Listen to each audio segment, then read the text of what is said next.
This video is brought to you by Squarespace. There are so many things that you need to think about when you play in any musical setting.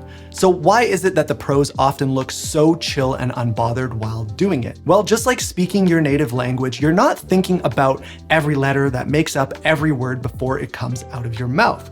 You're just talking. All you have to do is think about what you want to say, and the process itself is kind of on autopilot. And we can actually learn to do the same thing with our guitar playing. Now, obviously, a huge part of this comes from overall time spent with the instrument, but there are some ways that you can kickstart this skill and start developing it right now. As always, a follow-up video on this topic, as well as all the fretboard diagrams, will be available over on my Patreon if you're interested in diving a little deeper. The first thing we need to talk about is something I call the loop.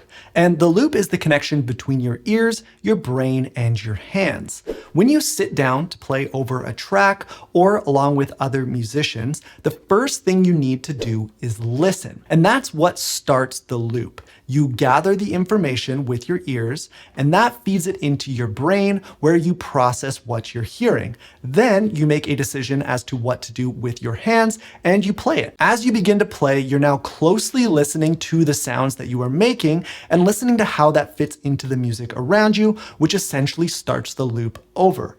Listen, process, then play over and over. What we want to do is remove the processing part of the loop and turn the whole thing into something we're not even actively paying attention to, where it's just happening on autopilot. But how do we get there? Well, a big part of it is making the fretboard consistent no matter what key we're in. And this all starts with defining your zone. And the way your zone looks can be totally up to you, but what it is a shape or roadmap that you can default to and instantly access all the bare essentials, which are the four most important scales and every major and minor chord in a key.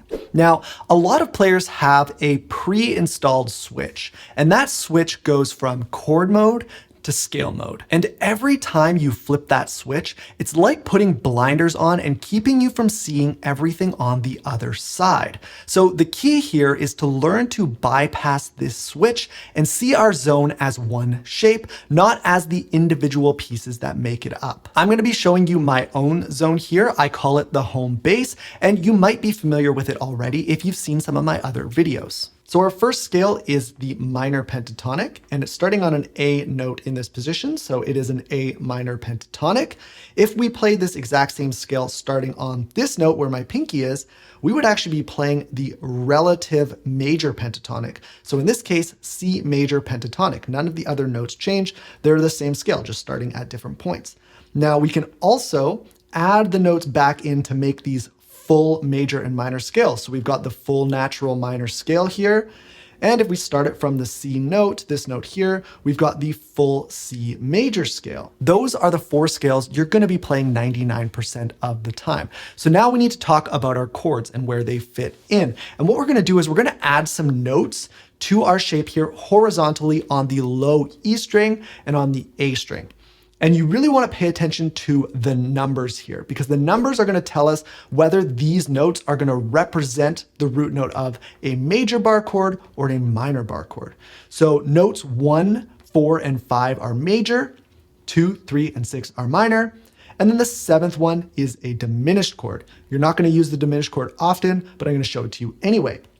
So we've got our C major here as our 1. Okay, D minor 2, E minor 3, F major all the way down here for 4. Again, we're just using those notes as the root note of the bar chord. G major 5, A minor 6, and then for 7 we've got this B.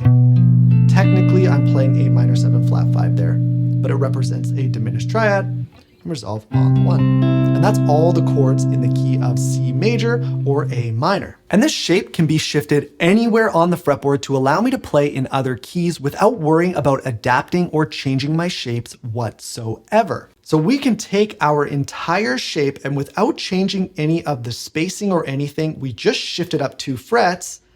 Well, now we are in the key of B minor or D major. We know this because this here represents our relative major, and this is our relative minor. So that's a D note, D major. That's a B note. We've got B minor.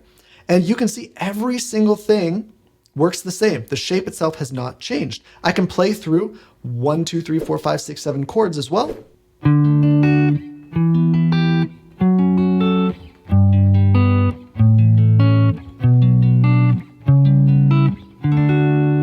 And now I'm playing all the chords in the key of D major or B minor, and all of my scales are also still here. That means that no matter what key a song is in, it will always feel the same no matter what. And I can fall back into scales and chord shapes I already know, and they will react in a way I'm super familiar with. Now, just knowing this exists is not enough. I have to commit every inch of this to my mind and to my muscle memory. But it's much better to spend my time memorizing this zone that's consistent in every key than it is to learn a new group of chord shapes or scale shapes every time I move to a new key. So to really get this under your fingers, you'll be running up and down the scales, moving between all the possible chords, and ultimately combining them so you can avoid reactivating that chord mode, scale mode switch. So next I'm going to show you how to seamlessly flow between the chords and scales within this new shape. Have you ever wanted to create your own website? Well, no one makes it easier than my friends over at Squarespace. It all starts with finding your perfect domain, and Squarespace Domains gives you everything you need to name your website and keep it safe with their top-notch privacy and security tools. Squarespace also features a collection of cutting-edge design tools that allow you to easily tailor your site to fit your style, or you can use their AI tools to create a fully custom website in just a few steps. They even have integrated SEO tools to make sure everything is fully optimized and showing up as often as possible on search engines. So if you're ready to get started, go to squarespace.com/Andrew Clark to start your free trial and get 10% off your first purchase of a website or domain. That link will be in the description and in the pinned comment. Big thank you to Squarespace for sponsoring this video. Now let's get back to the lesson. All right, so if you're trying to burn this shape into your playing, this is going to be the best way to do it. We're gonna pick 3 or 4 chords from our key to make a chord progression out of. Let's go with F major, A minor, C major, and G major.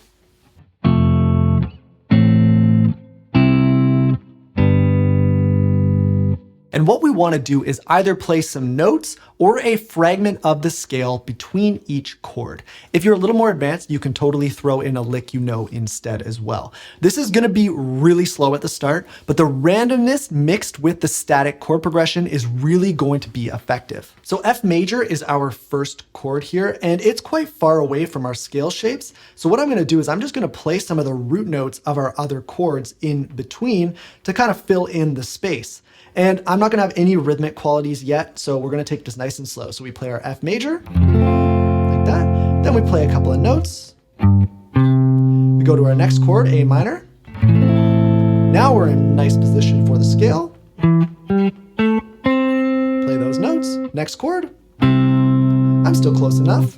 And our last chord.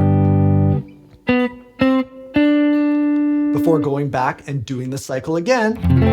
This time, I'm gonna try and do different notes, so change it up every time between each chord.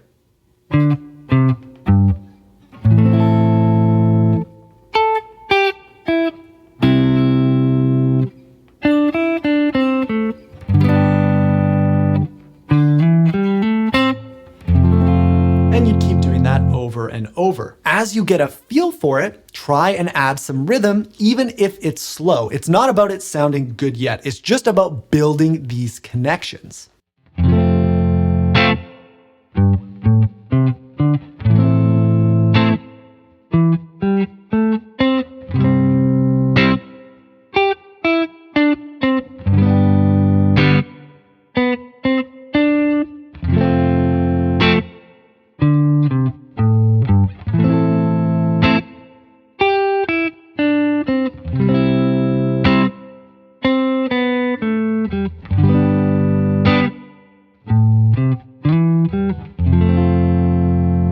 Now, once that is feeling good, you can pick a different chord progression from the same key and do the same thing with the new chords. This exercise will really tie everything together and have you seeing it as one shape. Eventually, you can work these exercises up into more polished musical ideas while still just sticking to that home base zone.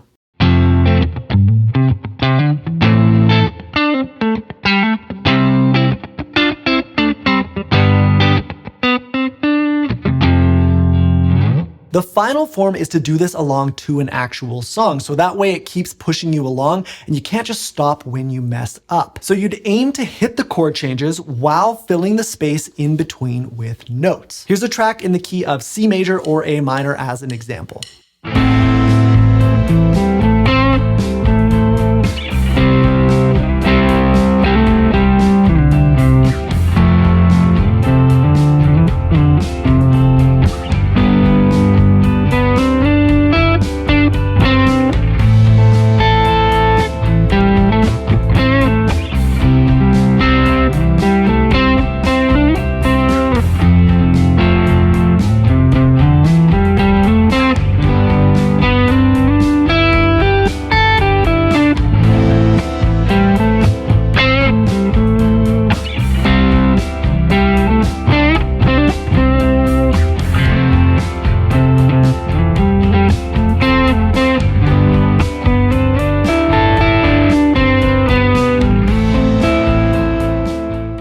What this will eventually develop is a nice, comfy, familiar spot to play stuff without you having to think too hard about it. It's important to note that it will take some dedicated time and practice to get this shape to where it's just second nature. So be patient with it, and I promise you the payoff is worth it. Now, revisiting our loop where we listen, process, and play, we now have this zone that we can default to without having to overthink anything, hopefully reducing or removing altogether our reliance on the processing part of the loop.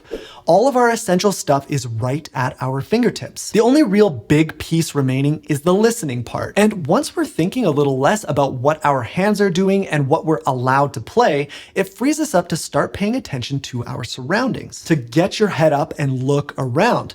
What else is happening in the song right now? How is what I'm playing actually sounding alongside the rest of the music? This is the spark that starts your journey towards this flow state we all strive for. And the best way to build up your listening skills is through ear training. There are a few different exercises I would recommend trying, but the first and most important one is learning how to find the chords of a song completely by ear. So I have a YouTube video dedicated to just that. I'll put a link to it up in the middle of the screen for you if you want to check it out. Head over to Patreon as well if you want to check out today's follow-up lesson. Thank you so much for watching, and I'll see you in the next one.